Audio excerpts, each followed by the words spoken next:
Hey, what is up everybody? It is the True Epic Gamer here, and the first weekend of the beta is done, guys. That is it. It was a great beta in my opinion. That's just overall first opinions. It'll be back next weekend, but today I just want to talk about the pros and the cons of this beta and of the game in general. So I'm going to go ahead and start with the good stuff. I've got more good stuff than bad stuff, so that's always a good sign, but I'm going to go ahead and start with the good stuff. For one thing, we just need to appreciate that this is a classic Call of Duty. It is boots on the ground, just like what we all have been wanting for years, and we've got it a couple times. But this is legit. This is the closest we've been, in my opinion, to classic Call of Duty. It really is like Modern Warfare 1, 2, 3. It's like those games, Black Ops 1, even a little bit of Black Ops 2, I'd say. Also, not even just that, but this is Modern Warfare, guys. You can tell that it's Modern Warfare. No, it doesn't have the number beside it. It doesn't matter, guys. A lot of the people that made the old ones, made this game, or they helped make this game, and you can really tell it when you play this. If you keep going down on my list, we've got new mechanics in the game. You've got doors. They've got some really cool things with the doors. You can peek on the doors. Now, that's also on my cons list, but we'll get to that in a minute. Just because there's a couple of glitches there. It's a little bit wonky right now, but this is the beta. Next thing I got on here is ladders. You can climb ladders and you will have out your pistol. You can stop at the top of the ladder. You can pull out your deagle and just shoot people. I mean, that's amazing, guys. It's so much fun.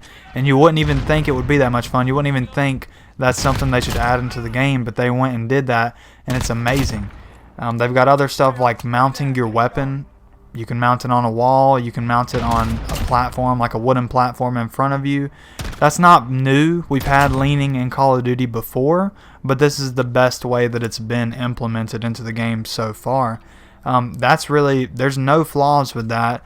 Now, if you do try and mount yourself around a corner all the time, you're not invincible, guys. They can blast you. But if you mount on something, you're going to get some good accuracy on these guys and get some good clips with it. Another thing, you can reload while you're aiming. That's something else that people don't really ask for, but they went out of their way to add a really cool feature like that. Although it really sucks when your gun starts reloading and you don't even realize and you're trying to shoot somebody, but I'll get used to that. Another amazing thing that they have in here is the score streaks. Now, there's nothing too unique about these score streaks from what I've seen, but they do some damage, guys. It's just like how you call in a chopper gunner, you were killing people with this thing. The missiles are so OP that they gotta only give you 8 of them. I mean, it's really good. All the score streaks that I've used so far are really good. Another thing, the modes. Now, I want to play Search and Destroy. Why they haven't given a Search and Destroy, I don't really know. But when I say modes, the main thing that I'm talking about is Gunfight. Gunfight is an amazing mode in my opinion. It is really competitive. It's you and a teammate against 2 other guys. You got 1 life, and you both you and the enemy have the same class. Now, to me, that's how it should be. You have the same weapon. There's nothing you can complain about. It's nothing about luck. It is only about skill when you're playing this mode. Another pro are the guns in general. The guns feel amazing. When you shoot somebody with the deagle, it is awesome. When you reload the guns, it's amazing. Everything about the guns are phenomenal. You can put 10,000 different attachments on it. One thing I will say, just to go over to the cons a little bit here, is that whenever you are creating a class and you go into the gunsmith to put your attachments on, I really wish they had some way to see the attachment that you're putting on, like in action, like a shooting range or something like that, because for example, on the M13, when you level it up all the way, there are 10 different sights, and I'm having to pick one just based on the name. However, this does fix itself a little bit because they added another amazing feature to the game where you can actually edit your class while you're in a match. Now, that is amazing. That's something I feel like I've wanted and everyone has wanted since day one, 10 years ago, whatever Call of Duty you want to talk about. Being able to change something on your class mid-game is amazing because it really sucks when you're editing your class and the match starts and you're like, man, I didn't even get to finish putting stuff on my class. They really fixed that. Just the creative class in general is really good this time around. So many different attachments, so many different variations of the weapon. You can really adjust it to just what you like. However, with that does come that the stock weapons sometimes suck so bad compared to when they're fully loaded with the attachments. Now, you can look at that as a pro, you can look at that as a con, but I can tell you guys that the M4 with no attachments, to me, is terrible. It's one of the least accurate guns. It's like the AK-47, another terrible one. Now, you put attachments on that M4, and you've got one of the best weapons in the game. That's pretty much all I've got down for my pros. Now, let's get to the part that you guys are probably here for. Just the part that everyone likes to shout and yell and post on social media, and that's the cons. Now, this one, you can say it shouldn't be on the list. That's up to you. But my personal opinion, the claymores in this game are ridiculous. You walk around the corner with that thing, and you're done. Now, from my memory, in old Call of Duties, when you hear the click, not only could you back up and take a lot of damage but still live, but you could also run forward with lightweight and just get barely past the claymore and it won't hurt you. And here, if you hear that click, you are absolutely done. And this basically forced me to run a perk to avoid that. I think it was EOD that makes you take less damage, or you could run one where you could see where they are. I don't even think that was in the beta, but you guys know there will be something where you can see enemy equipment through walls and stuff. But I just feel like you shouldn't be forced to use a perk just for that one equipment being placed down, but I kind of felt like I had to, or my kill streak would have been ended. The mini-map. Okay, this is what you guys are here for. I know it's what you're here for. Now, the mini-map, in my opinion, they should have never went and messed with it. Okay, I'm not saying that it's terrible. I'm not saying that we can't get used to it. But I am saying that the minimap being up there, even now that it's up there without the enemy fire, to me is not how it should be. Because that is a core fundamental of the way Call of Duty plays. They say they don't want people red dot chasing, but red dot chasing is all part of Call of Duty. It's all being about being able to look up there and get the knowledge that you need and then look back at your regular screen and put two and two together and kind of outplay the person. Because at the end of the day, they're red dot chasing you as well. So it's still, to me, it's not just some cheap tactic. To me, the minimap should have the enemy fire. And if anything, I think they should change it to where maybe the first couple of shots, maybe the first 5 shots in enemy fires don't pop up there. But if there's some guy spraying in the same spot for an hour, he should be on my minimap, in my opinion. I know it shows the enemy fire on the compass, but to me that is almost completely worthless.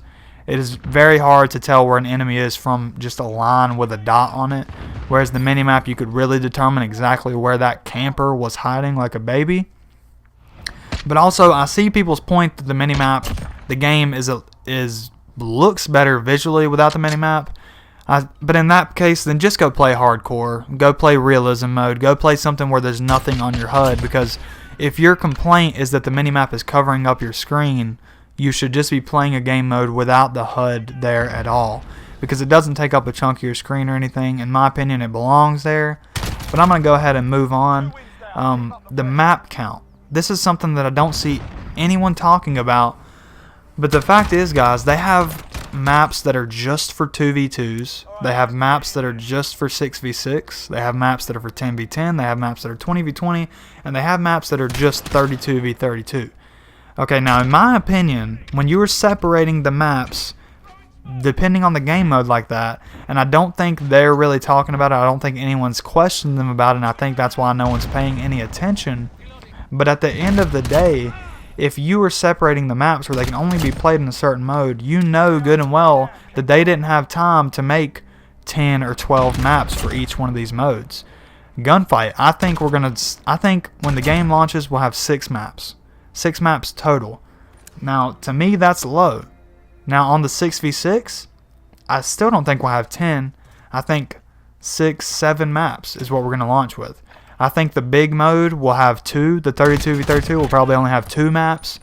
And 10v10, maybe 4 maps. Because I believe most of the 10v10 maps will be playable in the 6v6 as well.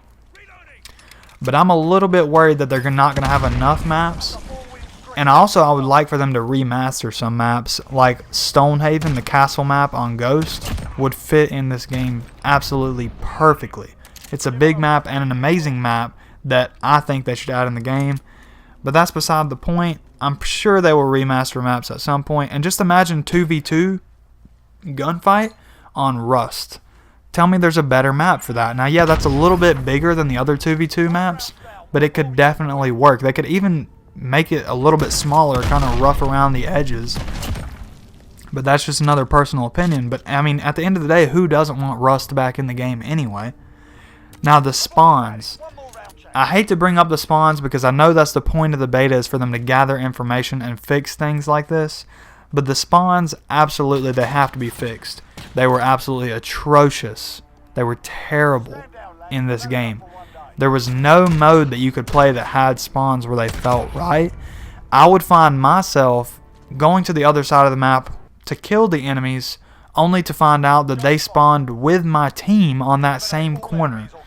You would spawn with enemies, enemies would spawn with you. They were terrible. At the end of the day, it's just something that needs to be fixed. Other cons are slight little things that need to be fixed. Like, I had the doors in the pros list, but there were some cons with them as well, because if you ran through the door, it would be as loud as you can possibly imagine, just a massive smack. If you peeked through the door, it kind of seemed like you could peek in. You could look through the crack, but if you tried to push it a little bit further, it would kind of just sling it open really quick. When you kind of want it to go open slow, you know, you want to kind of come around the door. I feel like that could be fixed a little bit. But that's pretty much it, guys. My final rating on this game would be a 9.5 out of 10. I do believe it is the return of classic Call of Duty. No matter the cons that I've said so far, they do not outdo the pros by any means. This game is phenomenal. A 9.5 out of 10. That's all I got to say for you guys. If you enjoy this commentary, if you enjoy the gameplay in the back, or heck, maybe you don't enjoy it, I don't care, guys. Hit that subscribe button. I'd really appreciate it. Just kidding, for those of you who don't like it, hit the dislike button. I don't mind, guys. Tell me your opinion. Let me know what you think about the game in the comments. That's all I got for you guys, and as always, peace.